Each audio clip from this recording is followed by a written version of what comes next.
gouverneur bu baax nag ak ñi nga jaboote ñëpp préfet ak sous-préfet personnel bi nekk fi yëpp wax dëgg yàlla sunu xel dal na sunu yaakaar dundaliku na ndax bis bu toll nii itam ku ko dëgmal fekk kilifa yu tal nii yéen ngeen dalal nu kan ci kanam yu yaatu liñ fi andi lépp ñu fekk ngeen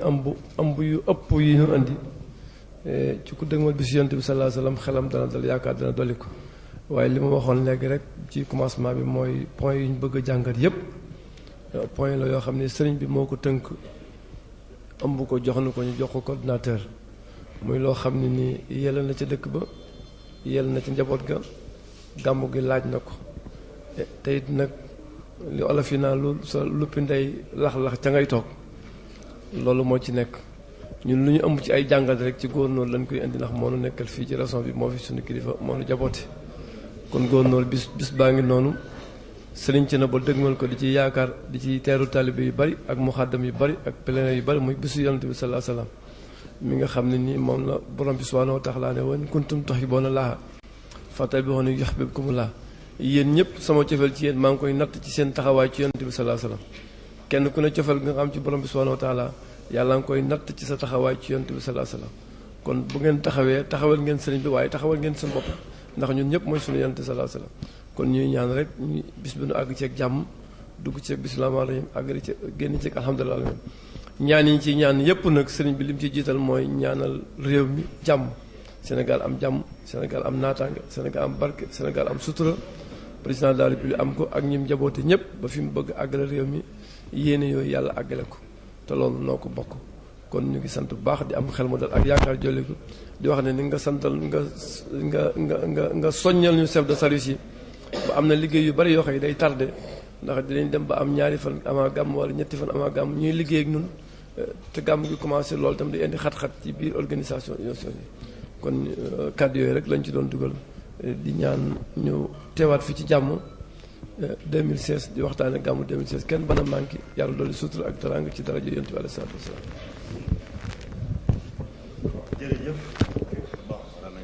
Nous voudrions avant tout remercier la délégation qui nous a été envoyée par le Serigne Thiénaba Cheikh Ahmed Tidiane Seck, représenté ici par le président du comité d'organisation, le chef du village, par les membres de sa propre famille, par ses talibés, par les notables de Thiénaba qui sont venus avec une très grande délégation. Bien entendu, avec la présence de Madame le maire, vice-président, donc adjoint au maire de Thiénaba, par le monsieur le sous-préfet de Thiénaba, monsieur le préfet de Thiès, qui nous a fait l'exposé sur l'ensemble des doléances qui ont été sollicitées au niveau du CLD, amendées, revues et corrigées par le CDD. Et aujourd'hui, à l'échelle du CRD, c'était l'avant-dernière étape pour voir exactement quelles sont les mesures qui sont prises ou qui sont à prendre pour un bon déroulement du Gamou de Thiénaba. Je rappelle l'intérêt tout particulier que M. le Président de la République nous a communiqué pour la tenue des Gamou dans de très bonnes conditions. Tous les Gamou, toutes les manifestations religieuses au niveau du Sénégal, les Gamou en particulier. C'est pourquoi d'ailleurs nous avons entamé cette série de CRD et aujourd'hui, ce CRD de Thiénaba n'a pas échappé à la règle. Je remercie les chefs de service qui sont venus en masse, qui sont là depuis ce matin avec nous et qui ont avec nous passé en revue les différents points. L'un des points les plus importants peut-être, sinon le plus important, c'est la santé. Nous avons écouté avec beaucoup d'attention les conclusions qui ont été faites et nous sommes satisfaits des propositions faites par le médecin-chef de région. Pour ce qui concerne l'hygiène et l'assainissement, je pense que là aussi les doléances ont été faites. Pour l'hygiène, nous n'avons aucun problème. Pour l'assainissement, nous pensons qu'il faudra, pour satisfaire la demande des organisateurs, augmenter le nombre de camions qui va passer donc de 4 à 6, étant entendu que le ministère de l'Intérieur, à travers l'ADAGE, donnait habituellement 2 camions, donc les besoins sont estimés à 8 camions. Pour ce qui concerne la Sénélec, il n'y a pas de problème, sauf une demande persistante qui consiste à travailler sur le problème des extensions. Nous pensons que le comité a vivement insisté sur le fait que Thiénaba est une localité en pleine extension et il est normal, important il est normal et il est important que nous puissions accompagner donc cet agrandissement de la localité de Thiénaba avec l'extension. Bien entendu, toutes les mesures qui devront être faites pour ce Gamou et pour le futur seront prises et communiquées en rapport avec le ministre chargé de l'énergie, M. Thierno Alassane Sall, qui d'ailleurs a rencontré le marabout et qui lui a manifesté, donc qui lui a donné, fait ses prières, ses bénédictions, mais qui lui a donc formulé cette demande insistante véritablement de voir l'extension du réseau électrique de Thiénaba. Pour ce qui concerne le réseau hydraulique, de ce point de vue-là aussi, je pense qu'il y a le besoin peut être satisfait au regard des discussions que nous avons tenues. Si on augmente le nombre de camions-citernes et le nombre de bâches d'eau, en attendant que le réseau de Thiénaba qui est vétuste soit véritablement changé. Et de ce point de vue, il est important que le service régional de l'hydraulique, en rapport avec le ministère, véritablement travaille déjà pour que pour l'avenir, d'ici le prochain Gamou, que le réseau soit pour l'essentiel changé. Et ça viendra véritablement, ça nous permettra d'économiser, de devoir mettre beaucoup de camions-citernes et beaucoup de bâches d'eau. Nous savons que l'eau est extrêmement importante dans l'organisation des Gamou, pour la salubrité, pour la piété, pour les talibés, mais aussi nous sommes dans un contexte où il faut lutter contre les différentes maladies et pour le faire, il faut déjà mettre de l'eau en quantité suffisante, de l'eau qui est de qualité. Pour les autres services, véritablement, nous n'avons pas de problème particulier. Les eaux et forêts, la communication avec la Sonatel, le service régional de commerce, les sapeurs-pompiers, la gendarmerie, nous ont donné globalement des réponses très satisfaisantes par rapport aux doléances. Pour la Géroute, il y a une doléance qui est très importante, c'est véritablement l'aménagement de la piste qui va mener vers les zones de dépotage. Autrement, ça risque d'être une difficulté dans le cadre de la circulation. Donc, pour ce dépotage, au niveau donc de Thiénaba. Mais il y a aussi les 3 km qui avaient été sollicités depuis l'année dernière d'ailleurs, pour lesquels je pense qu'on avait fait l'année dernière 1 km 600. Donc il y a une demande additionnelle de 3 km. Le comité va rencontrer la Géroute in situ sur le terrain pour voir comment faire pour que ces 3 km puissent être réalisés. Bien entendu, il y a aussi une demande qui est nouvelle, mais qui est extrêmement importante. C'est l'aménagement de parking et d'aires d'abattage au niveau de Thiénaba. Thiénaba ne peut plus continuer à avoir des aires d'abattage formelles. Il faut qu'on aille véritablement vers la modernisation de cette ville, comme le veut M. le Président de la République et comme le souhaitent les populations de Thiénaba. Et pour cela, il faut que des infrastructures de qualité, qu'on puisse déjà commencer à les mettre en place. Pour ce qui concerne les autres besoins qui sont relatifs au ministère de l'Intérieur, de ce point de vue, nous n'avons pas de problème et tous ces besoins seront satisfaits. C'est bon, je peux continuer? Alors, donc au terme du CRD, vraiment nous sommes satisfaits, nous sommes confiants. Mais comme j'ai l'habitude de le dire, le CRD préparatoire, c'est la revue des troupes. C'est voir quels sont les besoins passés, quels sont les besoins présents, quels sont les besoins nouveaux qui ont pu surgir d'ailleurs entre le CRD et maintenant. Quelles sont les nouvelles orientations qui ont été faites par le calife ou par les talibés et par les populations elles-mêmes et voir quelles réactions nous allons avoir. Parce que la vérité, le besoin principal, c'est de faire en sorte que les talibés, que les pèlerins arrivent à Thiénaba dans de bonnes conditions. Ils séjournent dans de bonnes conditions et retournent jusqu'au dernier pèlerin dans de bonnes conditions. Et je le répète toujours, tant que le dernier pèlerin n'aura pas quitté Thiénaba, pour nous, le Gamou de Thiénaba n'est pas encore fini. Donc nous devons veiller à ce que toutes les dispositions soient prises pour mettre ces pèlerins et les populations qu'ils trouvent sur place dans de bonnes conditions de vie et dans de bonnes conditions de pouvoir pratiquer donc leur culte dans de bonnes conditions. Voilà un peu ce que je puis retenir et je puis vous dire notamment que nous sommes très rassurés au terme de ce CRD, rassurés parce que nous avons senti l'accompagnement enthousiaste, engagé du comité d'organisation, rassurés parce que nous avons senti les prières et les bénédictions du calife dans cette manifestation et dans ce que nous sommes en train de faire, mais nous sommes rassurés aussi parce que nous travaillons à l'aune des instructions de M. le Président de la République, de M. le Premier ministre, de M. le ministre de l'Intérieur, qui nous ont renouvelé leur instruction de faire en sorte que le Gamou de Thiénaba se passe dans de très bonnes conditions. Donc je demande à tout le monde de maintenir le cap pour que nous connaissions un Gamou de Thiénaba 136e édition. On a l'habitude de dire une édition que, comme on dit, un gamou qui a duré sur 136 ans, on ne peut pas dire que c'est un gamou qui est jeune. Donc c'est un gamou très ancien, qui est là depuis très longtemps. Et je pense que Thiénaba a toujours bénéficié des retombées positives en termes d'infrastructure, mais ça doit encore aller de l'avant. Nous savons qu'il n'y a aucun doute que le Sénégal, l'Afrique et le monde ont toujours bénéficié des retombées spirituelles, de toutes les bénédictions qui ont été faites et de toutes les prières qui ont été faites au niveau de Thiénaba. Il en sera ainsi, Inch'Allah, pour l'édition 2015. Je vous remercie de votre attention. Serigne bi li may njëkk a def mooy bi ñu ñëwee ba si yegg fii si suñu waxtaan muy jeexitalu waxtaanu gàmmu Thiénaba si waajtaay bi li may njëkk a def mooy nuyu chef de village ak président comité d'organisation bi ak mboolem délégation bi nga xam ne ñoo fi ñëw si turu xalif général bu Thiénaba Cheikh Ahmed Tidiane Seck di suñu kilifa di suñu waajur ñëw ànd ak délégation bu tedd bii nga xam ne ñoo jógee Thiénaba ñu ràññee si njabootu deretam ay doomam ràññee si ay taalibeem ràññee si ay notable yu dëkk si dëkk bi ràññee si ki nga xam ne mooy madame le maire représenté fi le maire ràññee si sous-préfet ak mbooleem délégation yi nga xam ne ñoo ñëw fi teew fi ngeen ñëw fi nag fekk fi le préfet de Thiès ak man ak chef de service yëpp ñu dëgmal li nga xam ne bés bu am solo la si diine l'islam yëpp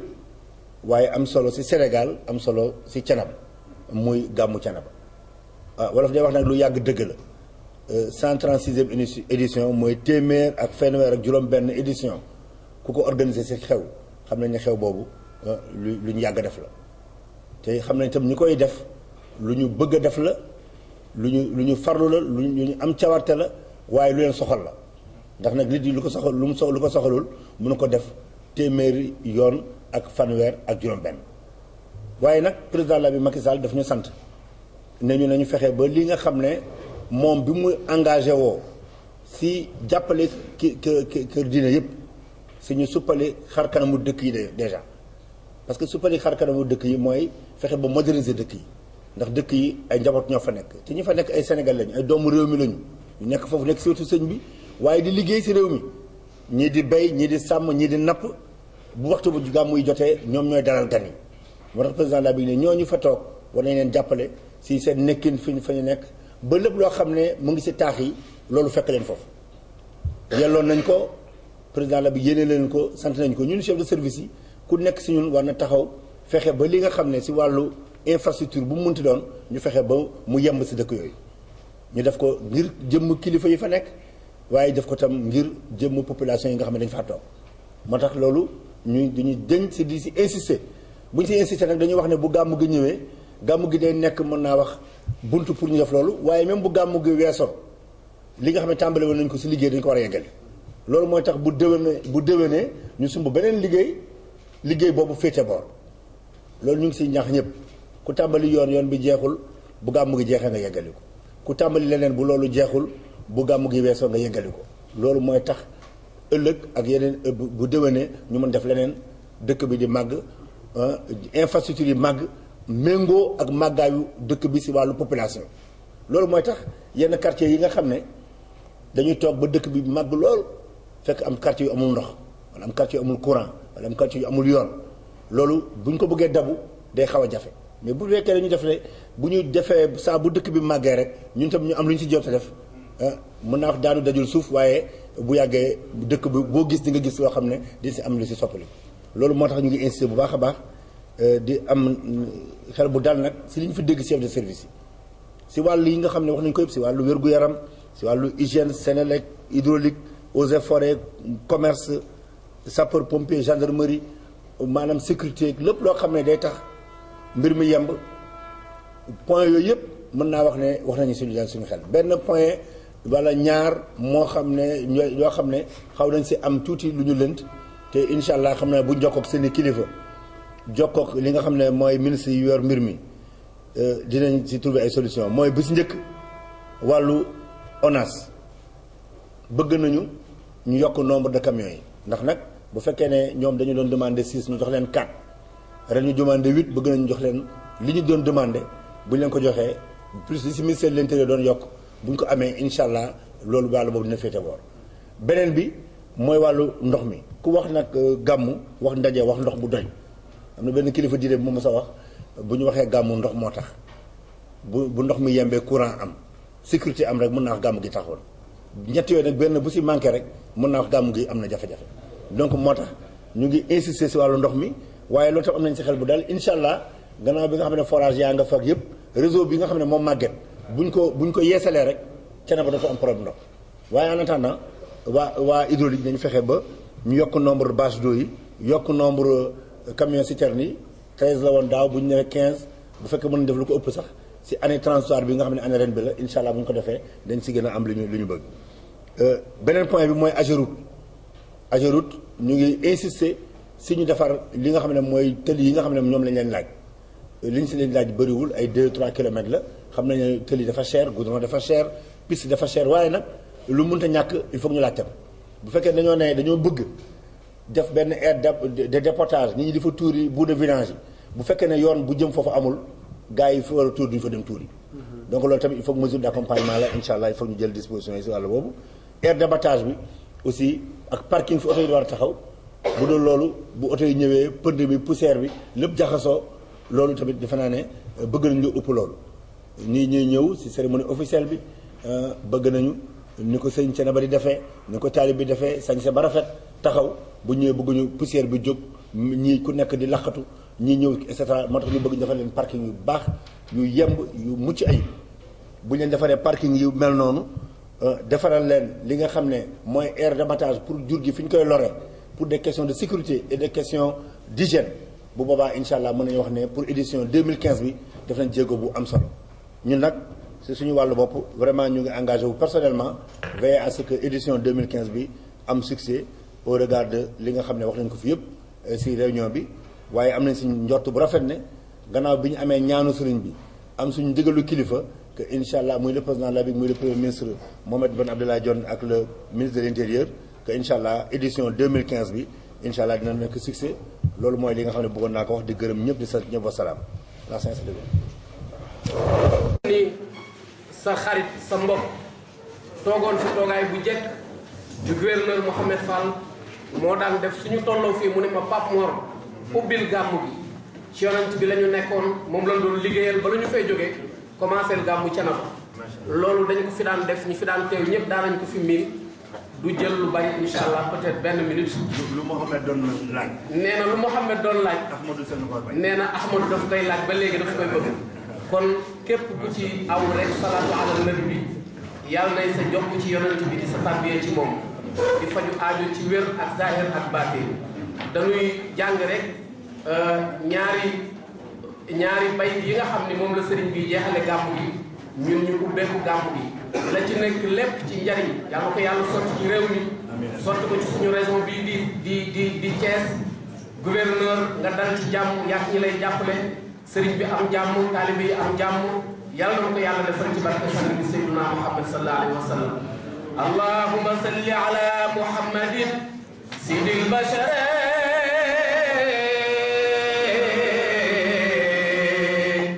wa shafi'il mushafa'i fil ma'shar allahumma salli ala muhammadin sidil bashar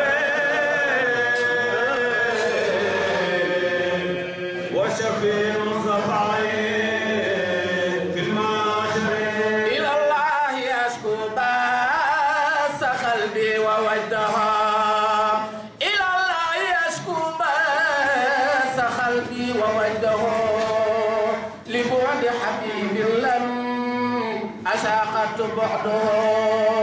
مناي من الدارين للقياء وحده يضيق نطاق الصبر عنه وبعده وهل يلف الإرماء من يفتخر اللهم صل على محمد سيد البشر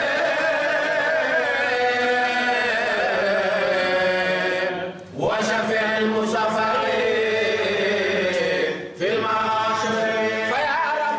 في